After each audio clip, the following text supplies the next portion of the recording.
There's been a lot of chaos and mayhem at the US universities, and not just one but multiple universities, where what appears to be a pro-Palestine protest led to a full-blown scuffle and showdown, masked elements indulging in scuffle, and has led to a massive crackdown by the cops, who have said this is not a democratic behavior, cannot be accepted, it's disturbing atmosphere. And then you saw the arrests and the detentions, and many have been suspended as well. Amid all of this, take a look now at a report about how I explain and remember that each time there was a protest in India, whether it was in JNU or about the CAA, against it basically, or the farmers' agitation, United States of America had a word or two to say to India. And now it's indulging in the same behavior. Take a look. When India faced farmer agitation in 2020-2021, hundreds of farmers squatted for about a year at Delhi's borders. There were violent scuffles that were also reported with cops. US Congress makers back then had said toward India that there is a misguided and manipulative government. Farmers must be allowed to protest peacefully against their government without fear of violence. Today in the USA, cops are dragging away students and teachers alike because they are seen disturbing the university atmosphere and face charges of unlawful behavior on the campus.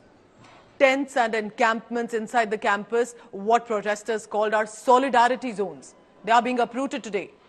Outside the universities, if there are blocked roads, that are being cleared by the cops and administration because law and order must prevail. When India intended to give citizenship to religiously persecuted people from neighboring Islamic nations, protests broke out against CAA, even triggered a murderous communal riot in parts of Delhi. Authorities did a massive crackdown to restrict these communal elements. The USA toward India said this. We are closely monitoring this act, how this act will be implemented. Respect for religious freedom and equal treatment under the law for all communities are fundamental democratic principles.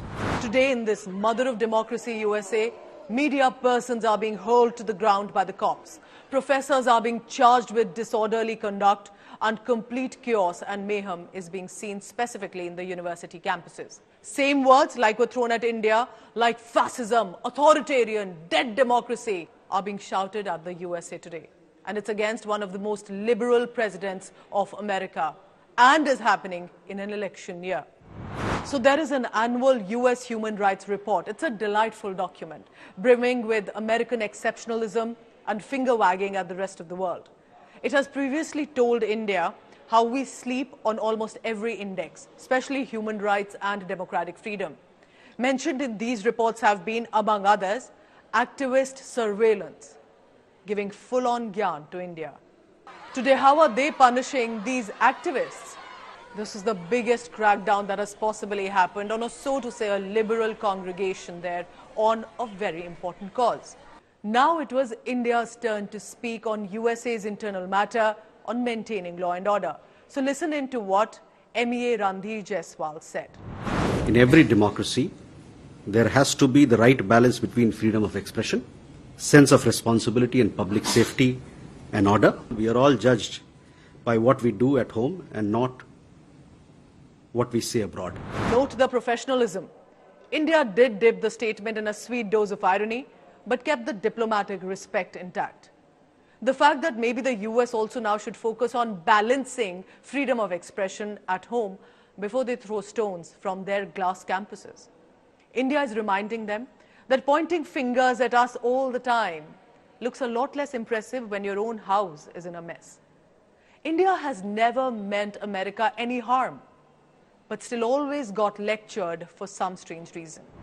When JNU protests broke out in 2016 February, a 1,200-page charge sheet that was filed by the police said that the 2016 event was the outcome of a well-planned conspiracy during which anti-national slogans were raised. The international press back then had gone all out to say, a liberal university is under attack in India. This was the NYT headline. Today, NYT, based in USA, is reporting about the protests, is reporting about the crackdown by the cops, but falls short of blaming the Biden administration blatantly.